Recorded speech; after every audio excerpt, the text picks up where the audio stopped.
সকালে 10টার দিকে নাস্তা খেয়ে বাজারে চলে আসলাম অটো করে দিনাজপুর বাহাদুর বাজার। তো এই যে কাঁচা বাজারের ভিতর দিয়ে ঢুকে গেলাম আমি মাছ বাজারে। কাঁচা বাজার দরদাম করতেছিলাম, দরদাম করে আর কি দেখতেছিলাম বাজার কেমন কি। বর্তমান তো কাঁচা বাজারে বলেন আর মাছ মাংসর দামে বলেন আগুন লেগেছে।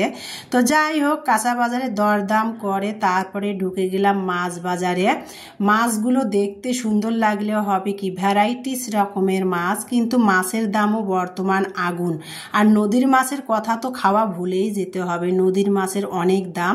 আর তারপরে হলো ইলিশ মাছ। ইলিশ মাছ তো বর্তমান মধ্যবিত্ত যারা চাকরি রায়ে চলে তাদের তো খাওয়ার কথা ভুলেই যেতে হবে। ইলিশ মাছ হলো 2500 টাকা কেজি। তো যাই হোক আমরা মধ্যবিত্ত সাধারণ চাকরি রোজগারে পুরা সংসার চলে, আমাদের বর্তমান ইলিশ মাছের কথা মুখেই আনা যাবে না, এত দাম। তারপরে মুরগির বাজারে আসলাম। মুরগির দাম হলো ব্রয়লার মুরগিটা 150 টাকা কেজি আর পাকিস্তানি মুরগিটা 300 টাকা কেজি। তারপরে দরদাম করে বাসায় আসলাম।